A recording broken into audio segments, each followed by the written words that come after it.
They tried to conquer Earth, then found out why humans are feared. 6 months after the first Valthek ships appeared in Earth's orbit, Commander Hyunwoo stood before the world's military leaders with a plan that was either brilliant or insane. He suspected it was both. "We're going to attack their command ship," he said simply. The room erupted in objections. A Brazilian general stood up. "That's suicide. The flagship is surrounded by their entire fleet." "We'd never get close. We won't go around the fleet," Hyunwoo replied. "We'll go through it, using captured Valthek shuttles with false identification codes that Dr. Jia has prepared. A small team. Fast insertion. We take the flagship, we end the war." An Indian admiral shook her head. "Even if you reach the ship, you'd be fighting thousands of soldiers in close quarters. You'd be trapped." Hyunwoo smiled. "Humans are very good at close quarters combat. We've been practicing on each other for thousands of years. The Valthek rely on their weapons and armor. Take those away and we're the apex predators." The plan was approved. Tae Yang would lead the fighter escort. Young Mai would command the boarding team, and Jia would provide the electronic warfare support needed to get them past the Valthek defenses. They launched at midnight, when Valthek surveillance was at its weakest. 20 captured Valthek shuttles, each carrying a team of human special forces. Tae Yang's squadron flew escort, using Valthek identification codes to fool the fleet's sensors. The flight through the Valthek fleet was the longest hour of Tae Yang's life. Every moment he expected alarms to sound, weapons to lock onto them, their cover to be blown. But Jia's codes worked perfectly. To the Valthek sensors, they looked like returning patrol craft. They docked with the flagship without incident. The boarding ramps extended. Young Mi was the first one out, her weapon ready. She moved through the corridor with practiced efficiency, her team flowing behind her like water. The first Valthek guard they encountered barely had time to raise an alarm before Young Mi's team neutralized him. Not killed, she noted. They needed to move quietly for as long as possible. Dead guards meant alarms. Unconscious guards meant time. They made it 3 levels into the ship before someone noticed. Then all hell broke loose. Alarms blared. Blast doors slammed shut. Valthek soldiers poured into the corridors from every direction. This was what humans had trained for. The corridors became a brutal close-quarters battle. The Valthek had better armor and weapons, but humans had speed, aggression, and centuries of martial arts traditions that taught them how to kill with their hands if necessary. Young Mi's team fought with a ferocity that shocked their enemies. They used the corridor walls to ricochet grenades around corners. They grabbed Valthek weapons and turned them on their owners. When ammunition ran out, they used knives. When knives broke, they used their hands. A Valthek soldier cornered Young Mi in a dead-end corridor. He raised his weapon, confident in victory. Young Mi threw her empty gun at his face, then closed the distance before he could recover. She had trained in Taekwondo since childhood. The Valthek's armor made him slow. She wasn't. 3 strikes and he was down. On the bridge of the flagship, High Chancellor Vector watched the invasion of his own ship with horror. Humans were inside his command vessel. Humans. The species he had dismissed as primitive and weak. They were cutting through his elite guards like they were nothing. "How are they doing this?" he demanded. "We are Valthek. We are the conquerors." His tactical officer, the same one who had warned him months ago, spoke quietly. "They are doing it because this is what they are, Chancellor. They evolved on a world that tried to kill them every day. Predators, diseases, natural disasters. Everything on their planet was hostile. They survived by becoming the most dangerous thing on it. We should have realized. A species doesn't reach the top of their food chain by being weak." Outside the flagship, Tae Yang's squadron was engaged in a desperate battle to keep Valthek reinforcements away from the docking bays. His fighters were outnumbered, but they flew with the skill of pilots who knew they were fighting for the survival of their species. "All units, form up on me," Tae Yang ordered. "We're not letting anyone through. If we die here, we die here, but those shuttles are getting home," his squadron acknowledged. They dove into the Valthek formations, not trying to survive, just trying to buy time. Tae Yang shot down 3 enemy fighters before taking a hit that disabled his engines. He ejected, watching his squadron continue the fight without him. Inside the flagship, Young Mi's team reached the bridge. They placed explosive charges on the door and took cover. The blast tore through the reinforced metal, and they stormed in with weapons raised. High Chancellor Vector stood in the center of the bridge, surrounded by his officers. He looked at the humans with something that might have been respect. You are a remarkable species, he said in English. Foolish but remarkable. You cannot win. Even if you kill me, the Empire will continue. Young Mi lowered her weapon slightly. We don't want to kill you, Chancellor. We want you to leave. Take your ships, go home. Tell the galaxy that Earth is not for conquering. Vector laughed. And if I refuse? Will you kill me? Execute an unarmed prisoner? No, Young Mi said. We'll put you on trial for war crimes. We'll let the whole galaxy watch as you answer for every human life you've taken. We'll show everyone that the mighty Valthek Empire can be beaten. And then other worlds you've conquered will start asking questions. The threat worked. Vector knew that if he became a prisoner, if he faced trial, it would destroy the Empire's image of invincibility forever. What are your terms? He asked. Complete withdrawal from Earth and our solar system. All prisoners released. Formal declaration that Earth is sovereign and independent. And one more thing. Young Mai pulled out a data chip. Dr. Jia prepared this. It's a complete record of this war. Everything that happened. Every battle, every atrocity, every moment. You're going to broadcast it to your entire empire. Let them see what happened when you tried to conquer Earth. Vector took the chip with shaking hands. He had no choice. His fleet was demoralized, his soldiers were deserting, and now his own flagship had been captured. The war was over. The Valthek had lost. The withdrawal took 3 days. Valthek ships left Earth's orbit one by one, their holds filled with defeated soldiers. On the ground, humans emerged from their defensive positions, hardly believing the war was over. In Seoul, Busan, Mumbai, Lagos, Sao Paulo, and New York, people poured into the streets in celebration.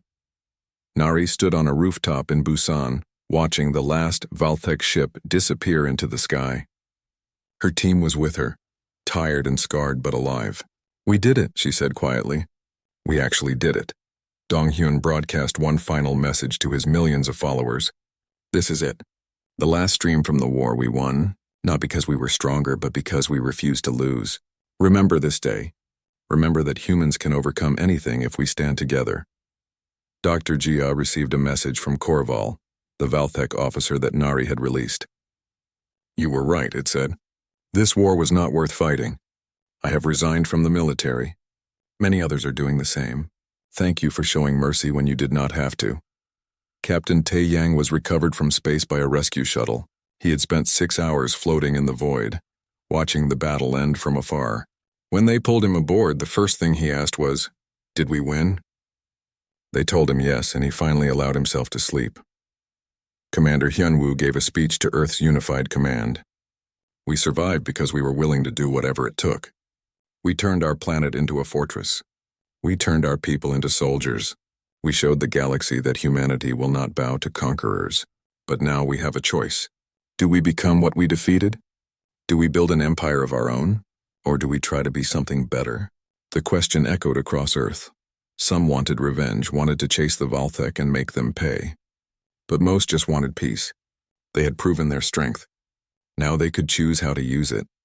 Young Mai worked with international leaders to establish the Terran Defense Initiative, a permanent military force dedicated to protecting Earth and eventually helping other species resist oppression. We know what it's like to face extinction, she said. We won't let others face it alone. Across the galaxy, the story spread. The Valthek Empire, humbled by a species they had underestimated, declared Earth a forbidden world. Other civilizations heard the tale and wondered. Some were frightened of humans. Others were curious. A few sent messages of friendship. Earth's first contact with alien life had been war, but humans had proven something important. They were not victims. They were survivors. And in a dangerous galaxy, that made all the difference. Years later, when alien ambassadors asked humans why they fought so hard, the answer was always simple. This is our home. These are our people. We protect what we love, and we will never, ever surrender. The galaxy had learned. Humans were not to be feared because they were cruel or evil. They were to be feared because they were human. And that meant they would endure any hardship, overcome any obstacle, and outlast any enemy to protect their own. The war was over. But humanity's journey to the stars was just beginning. They tried to conquer Earth, then found out why humans are feared, Doctor. Gia sat in her laboratory reading intercepted Valthek communications. What she found made her hands shake. Not from fear, but from understanding. She had finally cracked their complete language database, including their private military channels. And what the Valthek soldiers were saying to each other was revealing. They won't stop. We kill 10 and 20 more appear. They're not rational. Command says victory is 3 days away. They said that 3 weeks ago. I watched one of them get shot. He fell down, then got back up and kept fighting. How is that possible? They look so weak, but they fight like demons. Jia compiled the messages and sent them to Hyunwoo. You need to see this, she wrote. The Valthek are terrified of us. At Luna Base, Hyunwoo read through the translations with his senior staff. One message stood out. These humans have no survival instinct. They run toward danger instead of away from it. This is not a species. This is a plague. They don't understand us at all, Hyunwoo said quietly. They think running toward danger is irrational. But that's what makes us human. We protect each other. We don't abandon our wounded. We don't surrender our homes. That night, Young Mi used the intercepted messages in her broadcasts. She played them for the entire world to hear. This is what the Valthek say about us in private. They're afraid. They came here thinking they were hunters. Now they know they're the prey. Human morale soared. But it wasn't just propaganda. Every day brought new proof that humans were winning the war of attrition. In Seoul, Taeyang's squadron had destroyed so many Valthek supply ships that the enemy ground forces were running low on ammunition. In Mumbai, guerrilla fighters had learned to disable Valthek armor with precise strikes to the power cells. In Lagos, residents had figured out that Valthek soldiers couldn't handle the heat and humidity, and lured them into ambushes in the hottest parts of the city. The turning point came at Luna Base. The Valthek decided that Earth's moon was a strategic target. If they could take the lunar colony, they could cut off humanity's early warning systems and establish a secure foothold in orbit. They sent their best troops, 3,000 elite Valthek soldiers, supported by heavy armor and air cover. Against them stood 500 human defenders led by Taeyang and his pilots. All personnel, this is Captain Taeyang, he broadcast to everyone on the base. The Valthek are coming. We are outnumbered 6-1. In any sane universe, we would lose this fight. But humans stopped being sane about 10,000 years ago. We're going to hold this base, not because it's possible, but because it's necessary. The Valthek assault began with an orbital bombardment. Missiles rained down on Luna Base, destroying the outer defenses. Then the landing craft arrived, deploying troops and vehicles across the lunar surface. The attackers advanced in perfect formation, confident in their superior numbers. What they didn't account for was the moon's low gravity. Human defenders used it to execute impossible maneuvers. Soldiers in spacesuits bounced across the lunar surface, covering distances that would be impossible on Earth. They used the terrain, hiding in craters and behind rocks, appearing from unexpected angles. Taeyang led his squadron in a desperate defense of the base's landing pads. Without those pads, reinforcements couldn't arrive. His interceptors wove between Valthek fighters, using the lunar surface itself as cover. When his ammunition ran out, he rammed his fighter into a Valthek transport, ejecting at the last second and using his suit's thrusters to land safely. On the ground, human defenders ran out of bullets and started using mining equipment as weapons. Drilling lasers designed to cut rock proved equally effective against Valthek armor. Construction vehicles became improvised tanks. One group of engineers disabled a Valthek walker by wrapping cables around its legs and pulling it down. The battle lasted 18 hours. When it was over, Luna Base was still in human hands. The Valthek had lost 2,000 soldiers and retreated in confusion. They had never seen warfare like this. Humans fighting with tools, with improvised weapons, with their bare hands when necessary. It was madness, but it was effective madness. In Busan, Nari's resistance cell had captured a wounded Valthek officer. Her team wanted to execute him, but Nari stopped them. Instead, she ordered her medic to treat his injuries. The Valthek officer, whose name translated to something like Korval, watched in confusion as the humans bandaged his wounds and gave him water. "Why are you doing this?" he asked in broken Korean. "I am your enemy." Nari sat down across from him. "Because we're not monsters. We're just people defending our home. You came here to conquer us. We're showing you why that was a mistake." She spent 3 days talking to Korval, learning about Valthek culture, their empire, their way of thinking. He told her about the 47 worlds they had conquered, how each one had surrendered after seeing the futility of resistance. "But you won't surrender," Korval said. "Even when you know you might lose. I don't understand why, Nari smiled. That's why you'll never beat us. You fight because you're ordered to. We fight because we choose to, and choice is always stronger than orders. On the fourth day, she released him. She gave him food, water, and directions to the nearest Valtech position. Go back to your people, she said. Tell them what you saw here. Tell them that we could have killed you, but we didn't. Maybe they'll understand that Earth isn't worth this war. Korval returned to his unit and told his story. At first, his commanders didn't believe him. But he wasn't the only one. Other captured Valtech soldiers had similar tales. Stories of humans who fought fiercely but showed mercy to prisoners. Of enemies who could hate you while you fought, but help you when you were wounded. It was incomprehensible to the Valtech mindset. High Chancellor Vector read the reports with growing anger. They're trying to confuse our soldiers with propaganda. These stories can't be true, but they were true. And they were spreading. Valtech soldiers started surrendering in larger numbers, preferring human captivity to continuing the war. Some even started providing intelligence, helping humans target Valtech positions. Dr. Jia analyzed the phenomenon. The Valtech are breaking down because they're not used to an enemy that's simultaneously ruthless and compassionate. They can handle pure aggression or pure pacifism, but we're both at once. We'll destroy their armies without hesitation, but we'll treat their wounded with care. It's breaking their psychological framework. Dong Hyun continued his broadcasts, now including interviews with captured Valtech soldiers. He asked them simple questions. Why did you come here? What did you think would happen? Do you still think you can win? The answers were revealing. The Valtech had been told that humans were primitive and weak. They had expected an easy conquest.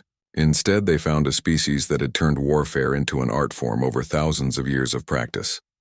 One captured soldier told Dong Hyun, "You are Death Worlders. Your planet is a hell where everything wants to kill you, and you became the strongest predators on it. We should have known better than to come here." The interview went viral. Humans started referring to Earth as a death world with pride. Yes, their planet was harsh. Yes, survival was difficult. That's what made them strong. As the fourth month of the war began, the Valtech Empire was facing a crisis it had never experienced before. The Earth campaign had cost them 40% of their military forces. Other conquered worlds were watching and beginning to rebel. The Valtech had built their empire on the appearance of invincibility. Humanity had shattered that appearance, and the war was far from over. They tried to conquer Earth, then found out why humans are feared. 3 weeks after the invasion began, Commander Hyunwoo stood in what used to be a conference room in Geneva. Now it was the headquarters of Earth's unified military command. Every nation had sent representatives. For the first time in human history, the entire planet was working together with a single goal: survive. The Valtech control approximately 12% of Earth's surface, Hyunwoo said, pointing to a holographic map. But they're trapped in those areas. Every supply convoy they send gets attacked. Every patrol disappears. They came here to conquer us. Instead, we're bleeding them dry. A Russian general leaned forward. How long can we maintain this? Our ammunition stocks are running low. Casualties are mounting. So are theirs, Hyunwoo replied. And that's the difference. They have to supply their army from space. We're already here. Every factory, every workshop, every person on this planet is working for the war effort. They can't match that, he was right. Across Earth, humanity had transformed itself into a war machine. Car factories built tanks. Electronics manufacturers made drones. Even small workshops contributed, producing everything from ammunition to armor. It wasn't efficient or pretty, but it was working. In Busan, a former engineering student named Nari led a resistance cell of 30 people. They operated in the industrial district, hitting Valtech patrols and supply depots. Nari had no military training, but she understood machines and she understood the city. That was enough. Team 1, you take the left side, she whispered into her radio. Team 2, right side. I'll handle the explosives. Wait for my signal. They were targeting a Valtech supply depot. The aliens had established it in an old warehouse, thinking the thick walls would provide protection. They didn't realize that Nari had worked in this area for years. She knew every building, every alley, every sewer pipe.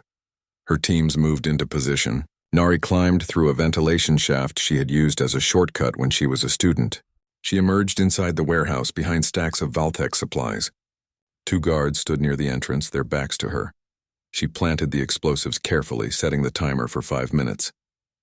Then she climbed back through the shaft, moving as quietly as possible. Her heart pounded in her chest. This was the part she hated most. The waiting. The fear that someone would discover the bombs before they went off. 4 minutes passed. Then 5. The explosion lit up the night sky. Nari and her teams were already 2 blocks away, disappearing into the maze of streets they knew so well. In Seoul, a teenager named Dong Hyun had become famous for his live streams. He wore a camera on his helmet and broadcast his attacks on Valthek drones to the entire world. Millions of people watched every night as he and his friends turned urban warfare into a spectator sport.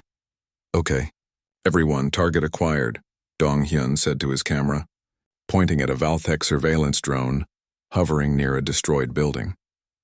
"Watch this," he fired a homemade EMP device. The drone sparked and fell from the sky. Dong Hyun's stream chat exploded with messages of support. The Valthek commanders found this incomprehensible. Why would these humans broadcast their positions? Why would they turn war into entertainment? It went against every military principle the Valthek understood. What they didn't realize was that Dong Hyun's streams were doing something more important than just destroying drones. They were showing the world that humans could fight back. Every successful attack, every small victory inspired thousands more people to resist. Captain Taeyang's squadron had been flying continuous missions for weeks. They were exhausted, running on stimulants and willpower, but they kept flying. They had learned the patterns of Valthek ships, found the weaknesses in their formations. Every day they destroyed more supply craft, more troop transports, more reconnaissance drones. "This is Falcon leader to all units," Taeyang said over the squadron channel. "New target. Valthek heavy transport, coordinates uploading now. This one's carrying armor. We can't let it reach the ground." His squadron formed up around him. They had started with 24 fighters. Now they were down to 16. But those 16 were the best pilots in human history. They had learned to fight a technologically superior enemy and win. They intercepted the transport over the Pacific Ocean. The Valthek escort fighters tried to protect it, but Taeyang's squadron danced through their fire. Human interceptors weren't as tough as Valthek craft, but they were faster and more maneuverable. The pilots used Earth's gravity well, diving and climbing in ways that stressed their bodies to the limit but gave them impossible angles of attack. The transport went down in flames. Taeyang allowed himself a moment of satisfaction before turning back to base. Another victory. Another day survived. Dr. Jia hadn't left her laboratory in days. She was working on something she called Project Whisper. Using captured Valthek communication devices, she had decoded their network protocols. Now she was building a virus that would spread through their systems, feeding them false information. If we can make them think our forces are in different locations than they actually are, we can set up ambushes, she explained to Hyunwoo during a video conference. Or we can make them abandon positions that we want to capture. How long until it's ready? 2 days. Maybe 3. The Valthek network is sophisticated, but they designed it for efficiency, not security. They never imagined anyone would be able to hack it. While Jia worked on the digital battlefield, a young intelligence officer named Young Mi was fighting the psychological war. She had been put in charge of propaganda operations, both for keeping human morale high and for breaking Valthek confidence. Young Mi knew that the Valthek were hierarchical. They followed orders without question.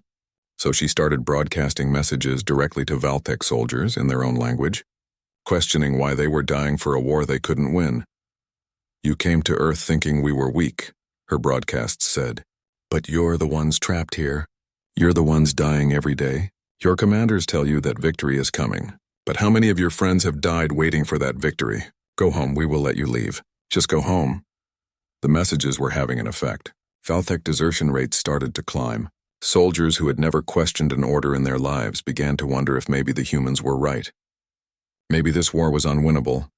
High Chancellor Vector watched his empire's first defeat unfold in slow motion. Every report brought worse news. Supply lines disrupted, troops demoralized. Other conquered worlds hearing about the resistance on Earth and starting to question their own subjugation. "We need to withdraw and regroup," one of his advisors suggested. "Come back with a larger force." "No," Vector screamed. "We are the Valthek Empire. We do not retreat. Send everything we have. I want every soldier, every ship committed to Earth." We will crush these humans once and for all. It was the worst decision he could have made. By committing more resources to Earth, he was pulling forces away from other systems. And by refusing to adapt his tactics, he was feeding more soldiers into a meat grinder. On Earth, Hyunwoo received the intelligence that the Valthek were sending reinforcements. He smiled. Good, let them come. The more they send, the more we'll destroy. They're thinking like conquerors. We're thinking like survivors. And survivors always outlast conquerors. Nari heard about the incoming reinforcements while preparing for another mission. She looked at her team, seeing the exhaustion on their faces. But she also saw determination. They were tired, but they weren't broken. They would never be broken. They're sending more soldiers, she told her team. That means they're scared. Keep fighting. They tried to conquer Earth, then found out why humans are feared. The landing craft descended through Earth's atmosphere like falling stars. The Valthek had chosen 5 cities for their initial assault: Seoul, Mumbai, Lagos, São Paulo, and New York. They expected the same result they had seen on 47 other worlds. Fear, chaos, surrender. They were wrong. In Seoul, the first Valthek dropship landed in the center of Gwanghwamun Square. The massive craft settled onto the ancient stones, its weight cracking the pavement. The sides opened, and Valthek shock troops marched out in perfect formation. Each soldier was 7 feet tall, covered in gray armor that shimmered with energy shields. They carried weapons that hummed with power. The soldiers expected to see humans running in terror. Instead, they found the square completely empty. Buildings surrounded them on all sides. Windows stared down like dark eyes. The silence was absolute. This is wrong, the Valthek unit commander said. Where are they? The answer came in the form of a missile strike that hit the dropship dead center. The craft exploded in a ball of fire, sending shrapnel in every direction.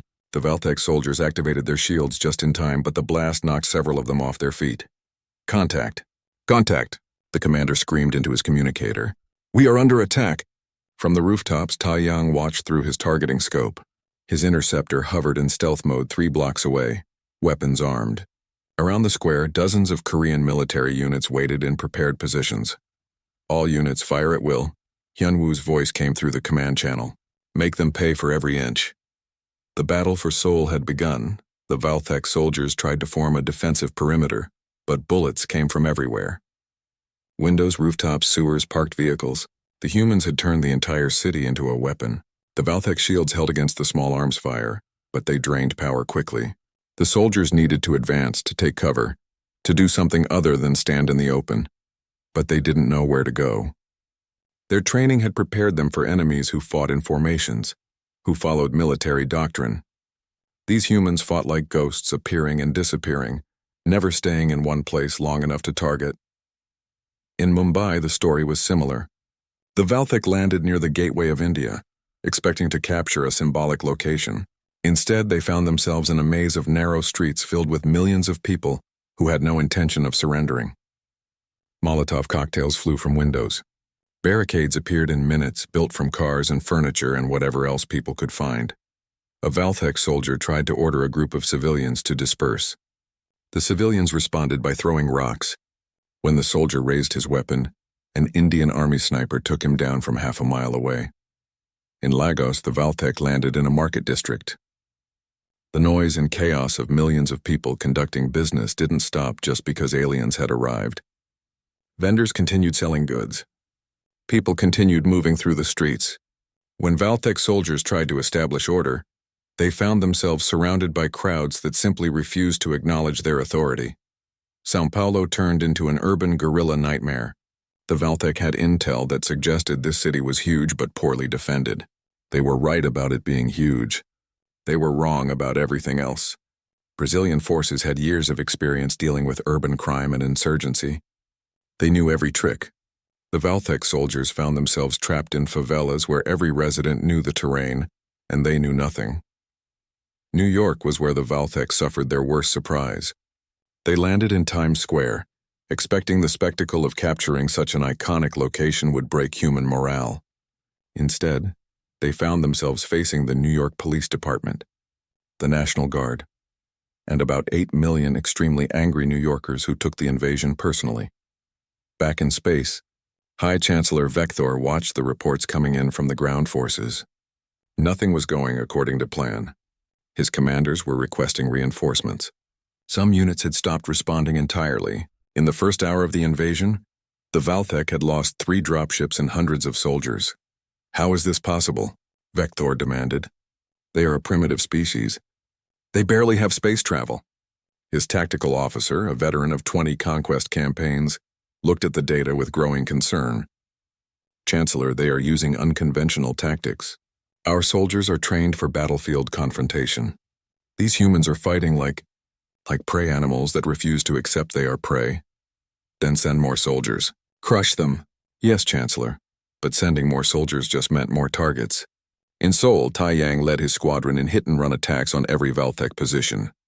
They would swoop down, fire missiles, and disappear before the enemy could respond. His interceptors were too fast, too maneuverable for the Valthek targeting systems. On the ground, Korean soldiers used tactics passed down through generations. They fought from prepared positions, forced the enemy into kill zones, then melted away before reinforcements could arrive. It was the same strategy that had worked against every invader throughout Korean history. Dr. Jia watched the battle from her research facility, analyzing every piece of data that came in. She was in constant communication with military command, providing real-time intelligence. Their shields are strong, but they have a refresh rate, she told Hyunwoo. If you hit them multiple times in quick succession, you can overload them. And their helmets have a weak point at the neck seal. Small arms fire can penetrate there. Hyunwoo immediately relayed the information to all units. Within minutes, tactics changed. Soldiers began coordinating their fire, hitting Valthek troops with burst patterns designed to overwhelm the shields. Snipers targeted the neck seals. The casualty rate among Valthek ground forces started to climb. What the Valthek didn't understand was that they were fighting a species that had been at war with itself for thousands of years. Humans had refined the art of killing into a science. Every weapon, every tactic, every strategy had been tested in blood over countless battlefields. The Valthek were technologically superior, but humans were evolutionarily designed for violence. In Mumbai, an Indian Special Forces team captured a Valthek soldier. They stripped him of his armor and interrogated him. The alien was confused and terrified. He kept asking why the humans didn't surrender. Didn't they understand they would lose? Didn't they value their lives? The team leader, a woman named Priya, just smiled. We value our freedom more than our lives.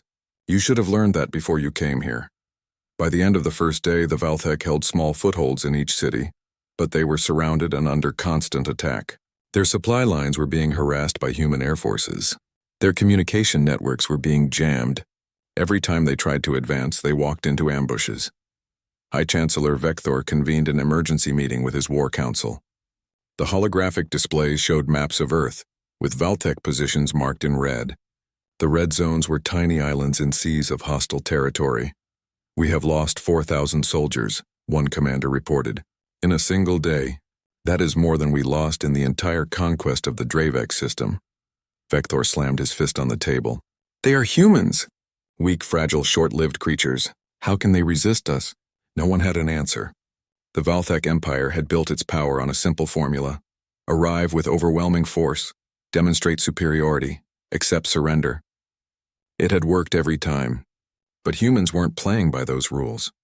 They weren't even acknowledging that those rules existed. As night fell on Earth, the Valthek soldiers huddled in their defensive positions, watching the darkness nervously. They could hear sounds all around them. Footsteps, engines, voices. The humans were out there, moving, planning, preparing. And the Valthek, for the first time in their empire's history, were afraid. They tried to conquer Earth and then found out why humans are feared. The stars above Earth flickered as massive ships tore through space. Commander Hyunwoo stood in the observation deck of Luna Base, watching the radar screens light up with red dots. Hundreds of them. His coffee cup sat forgotten on the console as the largest invasion fleet anyone had ever seen positioned itself around Earth. The ships were enormous, each one the size of a small city. They moved in perfect formation, like a school of metallic fish circling their prey. Hyunwoo had been a military officer for 15 years. He had trained for orbital defense scenarios, asteroid impacts, even rogue AI attacks. But this was something else entirely. "Sir, we're receiving a transmission," his communications officer said. Her voice shook slightly. "It's broadcasting to every device on Earth, every phone, every computer, every screen." Hyunwoo nodded. "Put it through." The face that appeared on the screen was not human. It had too many eyes arranged in a vertical line down the center of its elongated head. Its skin was gray and smooth like polished stone. When it spoke, the words came through in perfect English, Korean, Mandarin, Spanish, and every other human language simultaneously. "People of Earth, I am High Chancellor Vekthor of the Valtech Empire. Your world has been selected for integration into our domain. We have conquered 47 star systems. Your resistance would be meaningless. You have 72 hours to surrender your governments and submit to Valtech authority. Comply and your lives will be spared. Resist and your species will be eliminated." The transmission ended. For a moment, the command center was completely silent. Then every phone in the room started ringing at once. Down on Earth, in a research facility in Seoul, Dr. Jia replayed the message for the 5th time. She was a xenobiologist, one of the few people on Earth who had dedicated her life to studying the possibility of alien contact. Now that contact had arrived, and it was nothing like she had imagined. She focused on the alien's facial movements, his posture, the way he spoke. Everything about the message suggested absolute confidence. The Valtech had done this before. Many times. They had a script, a process. They expected humans to react in a predictable way. "They think we're like the others," she muttered to herself. "They think we'll just give up." Her assistant, a young man named Kyung-ho, looked at her nervously. "Won't we? I mean, look at those ships. They could destroy us in minutes." Jia shook her head. "Maybe, but they won't. Look at the timeline. 72 hours. If they wanted to destroy us, they would have already done it. They want us alive, which means they need us for something. Labor, probably. Or resources." She began typing rapidly on her computer, analyzing every frame of the transmission. "And that means we have leverage. They can't afford to kill everyone. They need Earth intact." Back on Luna Base, Hyunwoo was in a video conference with military leaders from every nation. The room was filled with faces on screens all talking at once. Generals, presidents, prime ministers all demanding answers he didn't have. "Quiet," he finally shouted. The room fell silent. "We have 3 days. That's all. We need to coordinate now or we lose everything." An American general spoke up. "Coordinate what?" "We don't have weapons that can touch those ships. Our best missiles would be like throwing rocks at a tank." "Then we don't fight them in space," Hyunwoo said. "We fight them on our terms. On the ground. In the cities. In places where their big ships mean nothing." A Chinese admiral frowned.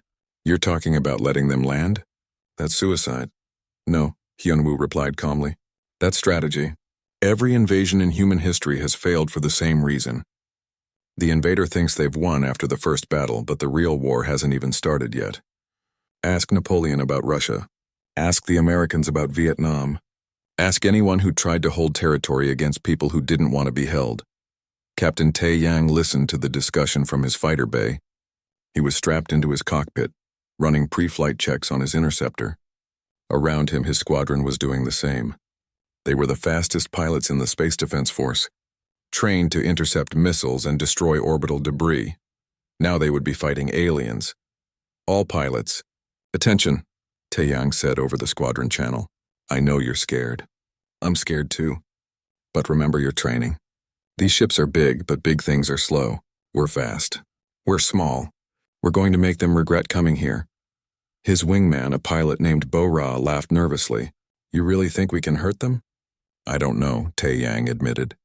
"But we're going to try. And if we can't hurt them, we'll at least annoy them enough to make them angry. Angry enemies make mistakes."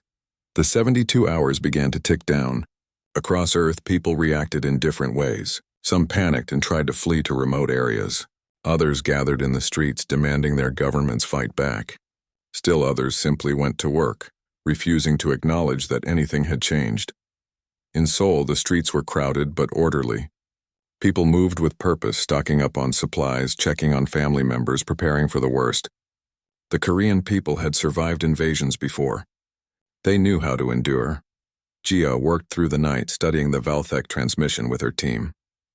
They analyzed the alien language, the technology visible in the background of the broadcast, every tiny detail they could extract. "They're hierarchical," she told Kyung-ho as dawn broke. Look at the body language of the others in the background. They don't move unless the Chancellor moves first. They're waiting for orders. That's a weakness. And how is that a weakness? Because humans don't work that way. We argue, we question, we improvise. If their whole military is based on following orders without thinking, they won't know how to handle soldiers who make their own decisions. She sent her analysis to military command. Within an hour, it was being distributed to every defense force on Earth. On the second day, the Valthek demonstrated their power. They fired a single beam from their flagship, and in seconds an entire satellite network ceased to exist. Debris rained down through the atmosphere, burning up in bright streaks across the night sky. The message was clear: surrender or die. But the response from Earth was not what the Valthek expected.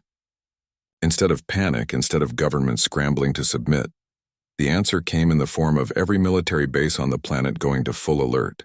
Missile silos opened, fighter jets took to the skies, naval fleets moved into position, and in Seoul, Dr. Jia sent a message back to the Valthek fleet. It was simple, translated into their language using the patterns she had decoded. We received your message. Here is our answer. No. Hyunwoo smiled when he heard about it. 72 hours would be up tomorrow. The Valthek would come, and humanity would be waiting.